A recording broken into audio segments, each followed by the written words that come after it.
Hello everyone and welcome back to the channel. So today's video, just wanted to kind of do a bit of a general hobby update. It's been a while since I posted, but that hasn't meant I haven't been busy in the hobby, really cracking on with some painting and getting a good amount of games in.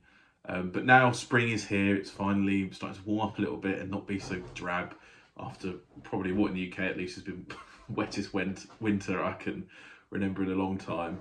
And then Salute next week as well. So a good time to kind of just have a little review of what I've been up to, what projects I've been working on, and what games I've been playing.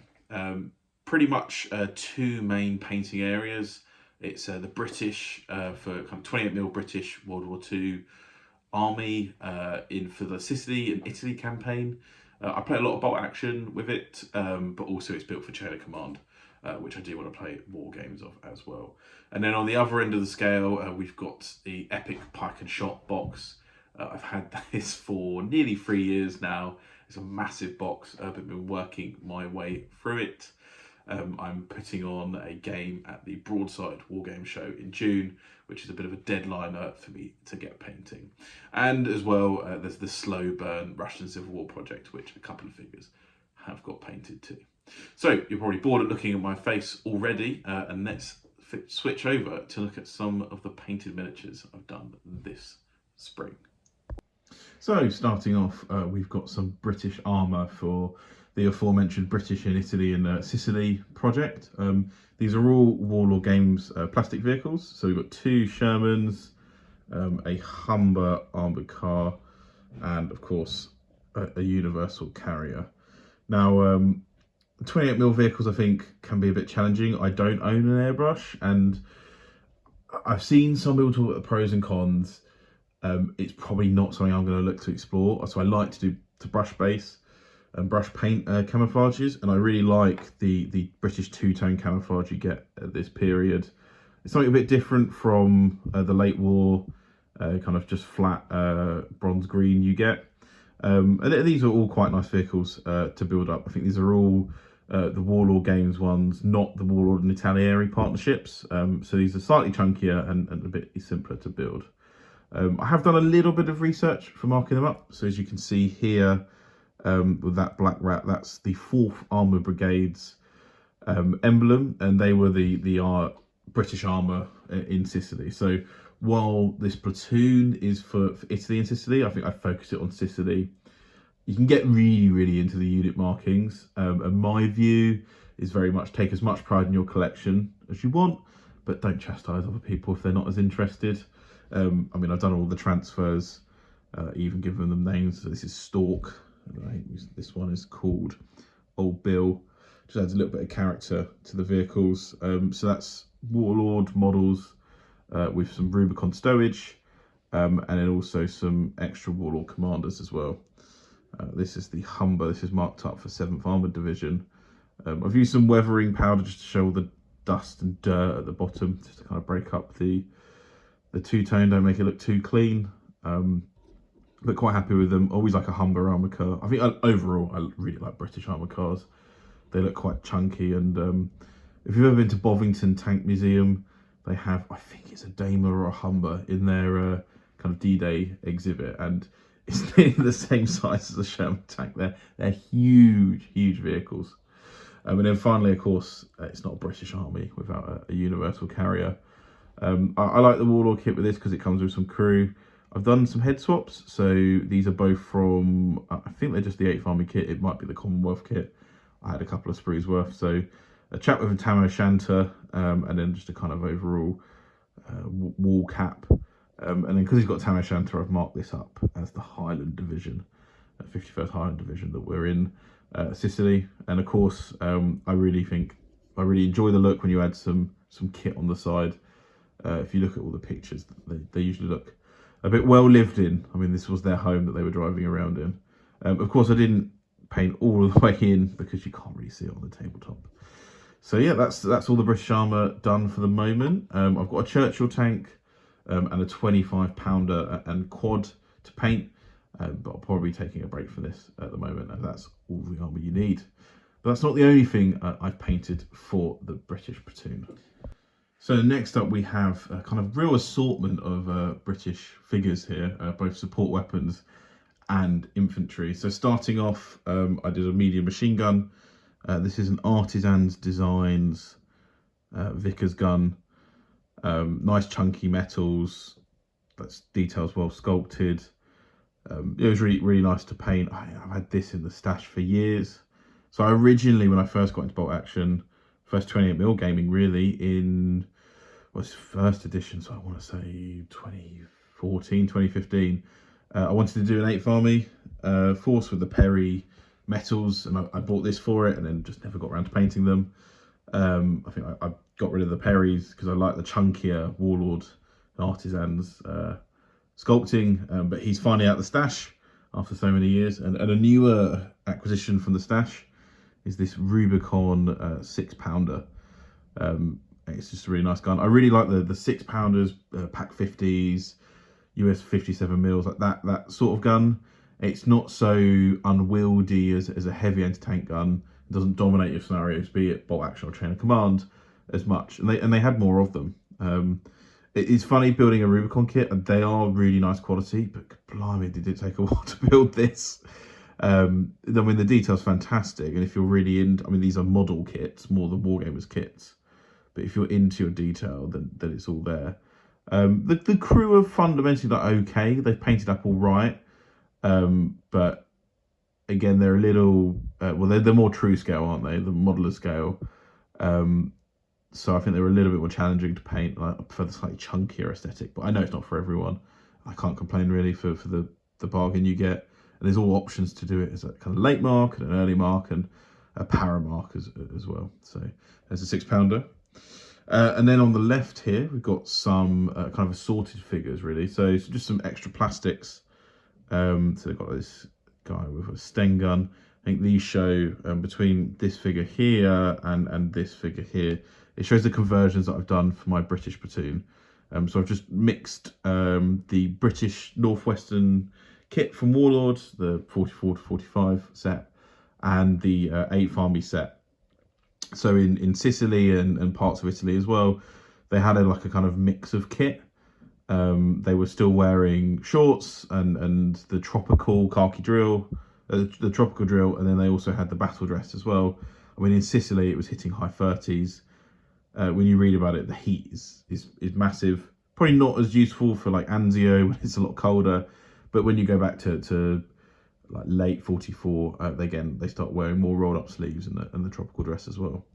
And interestingly, so you can see all the webbing here is quite a light grey compared to the greenish you see.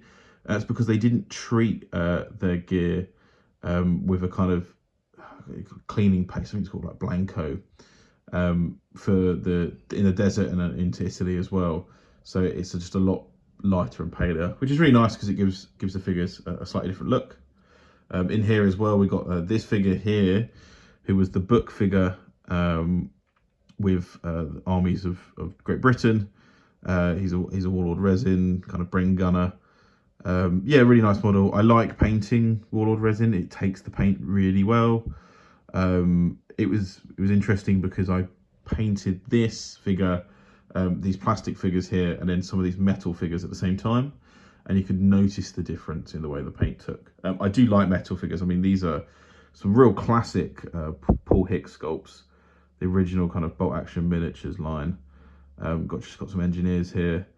I think they're really useful for just like objective play, and I mean, you so many mines around, so they certainly need them to clear. I mean, this chap's got a flamethrower. I'm not sure how often flamethrowers were actually used by the Royal Engineers in a combat role. I certainly know later war they were, but I had the model, so I thought I'd paint him up. Might not see a lot of play. And then, of course, I've moved on to doing some British paras. These are the Warlord plastics.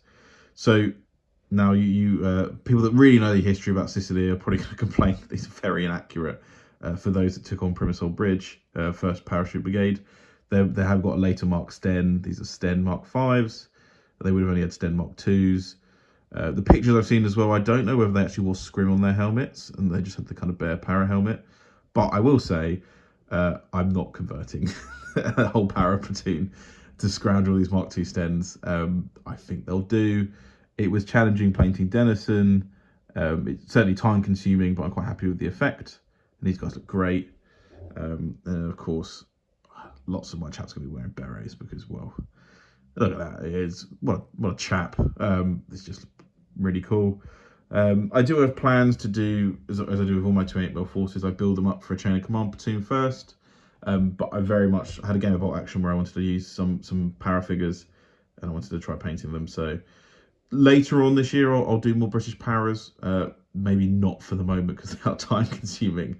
And the British platoon is really in a nice kind of complete way for me to pop it down.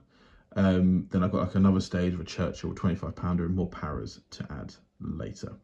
So that's all of the 28mm World War II I painted this month. And then let's move on to the epic English Civil War. So next up, we've got a nice batch of epic English Civil War that I've been working on. So as I mentioned before, I'm putting on a game at the Broadside Wargame show. My mates and I have formed a new club this year, the Canterbury and Litterbourne Wargames Club. So we thought we'd do a demo of an epic game, as it looks quite good. And also gives me a deadline to work towards. We'll be doing the Battle of Maidstone, so the last pitched battle that fought in Kent. Probably make a separate video about all of that when it's all done. But in the meantime, I've got a lot of painting ahead of me to do. So I've got 3 more regiments of pike and shot to do and 2 of dragoons. But this kind of quarter, I managed to do quite a fair bit. So we're starting off, we've got another pike and shot unit. As you can see, my style is block painting for epics. I know some people use contrasts.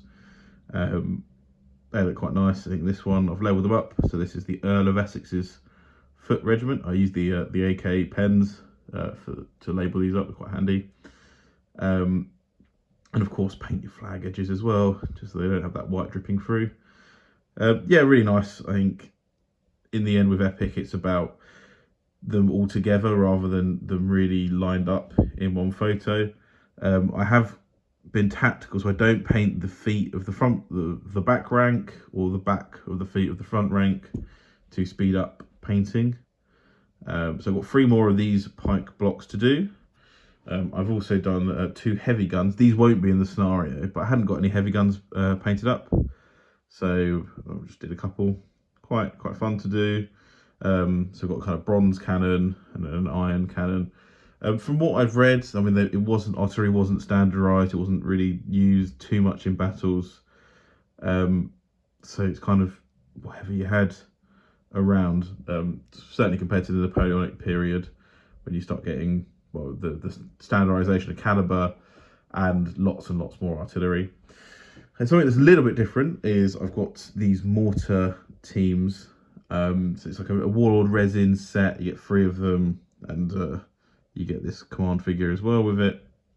I use this because I've got the MDF fort that I need to paint up, but I thought it'd be quite cool for a siege battle. So a little bit different again. Probably not the best priority when I've got loads more pike and shot to paint, and then I go and paint some mortars. But in the end, it got me back into painting epics for a little bit. And then we have 2 units of cavalry, both parliamentarian cavalry.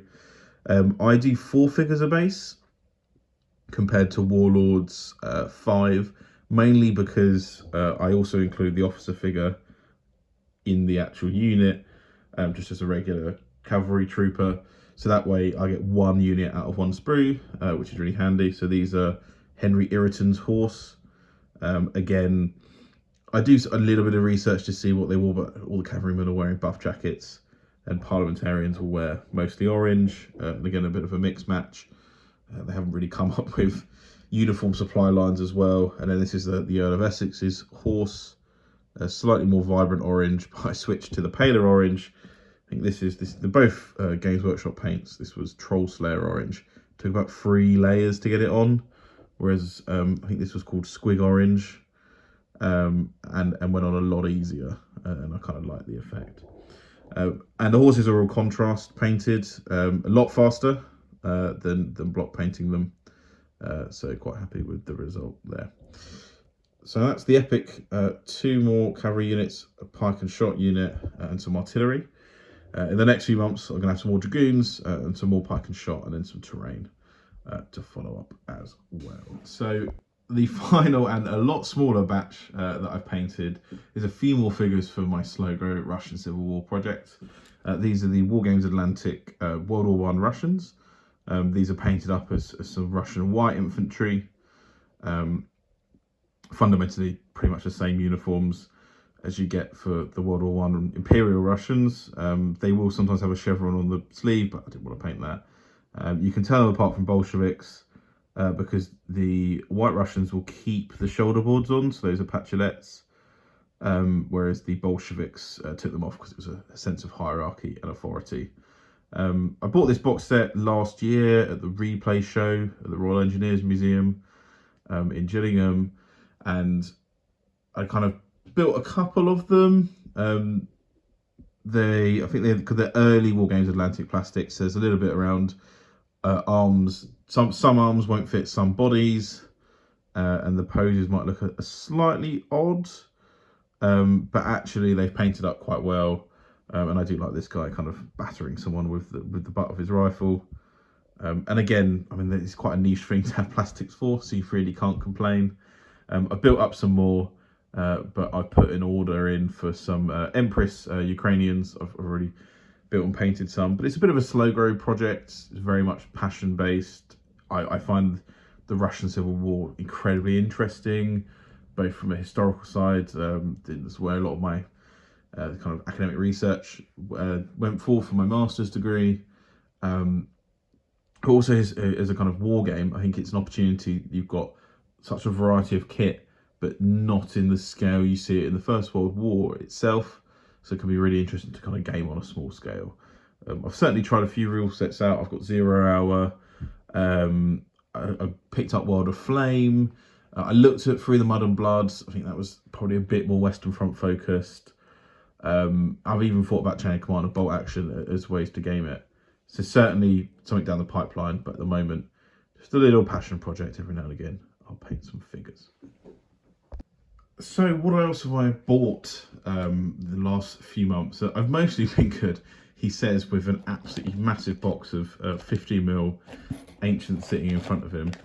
I mean, the 50mm Ancients seems pretty old school, but I had a Punic War Roman and Carthaginian army, but a friend of mine, gaming friend of mine, has picked up and painted almost the entirety of the epic Punic War range. So I decided to do something different, and I was inspired by some reviews I saw.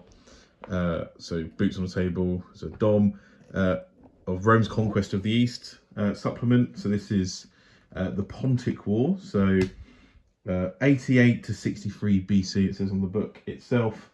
But we're looking at actually like legionaries now, as you can see some of these here, versus the last, I think it's the last time they really fight, like Greek pikemen and Mithridates, and they eventually start converting to imitation legionaries themselves. So I thought it was a slightly different period to do that isn't fighting barbarians, but also not the Punic Wars, as I can game that now with a gaming mate with a collection for it. So I did actually sell off my Roman army. First time I've ever sold a painted army off, which was interesting, but funded this absolute find of 3 of the Forged in Battle War and Empire range starter armies. They were in a clearance sale from Mighty Lancer Games. I think I picked them up for almost like 60% off. So I picked up the Macedonian army. I'm trying to find if I can see any of the Macedonian pikemen. Not immediately. So yeah, so the Macedonians, a Gallic army to be the Galatians, and then a Roman army as well, which is Caesarian Romans, so the right time of legionaries, but with the early kind of mail and shield. This will be a bit down the line. I'll be doing this project, but that was such a good deal. I couldn't say no. And I might pick up some more of the Forged in Battle miniatures. Absolutely. Did look at doing it in 10mm. I've heard a lot of good things about Pendraken miniatures, but I couldn't find 10mm pikes and Phoropori and Phoroketi, which are kind of like the mainstay infantry as well. So this will all be up and coming, most likely when I'm somewhat done with Epic Pike and Shot. but a project for a future time, but something to look into. And the other thing I purchased, hobby related, is I finally upgraded my desk lamp from a £5 Wilco lamp I had for many years. It's been night and day with painting it. I bought I think it was under 30 quid. This LED light's kind of hard to show you because what's lighting up the screen at the moment, but I've got a before and after picture to show the difference, and it's really helped the painting just so much clearer. I'm able to sit up a bit better, not crouch down like a prawn over the desk. So that was really good to do as well. Now, of course, Salute is coming up. It is next Saturday, as of time of recording. I've got a few things planned to be buying. I've already, as I said, put a pre-order in with Empress. But looking at getting some bases for the Pontic wall project, as well as a couple of other nice things. But I'll do a video about that soon. Gaming wise, it's been pretty good, a bit slow in February, but I'll put some highlights up here. I had a great 6-player game of Epic Hail Caesar. That was really fun to do. Been playing a lot of Saga at the club on the Tuesday gaming nights. It's quite nice because it's not too many models, doesn't take too much to set up, but it's a really fun game that you can play in that period. And then obviously some bolt action as well. Been doing some intro games to get people from fantasy and sci-fi into God's true wargaming periods, which is historical. But it's been really fun to do. Looking ahead, I've got my bolt action tournament on the 18th of April. That's an 18-player event I host every 6 months. Really fun and nice to kind of bring the local community together. I think it's now the biggest event in the area for historicals, which is really fun.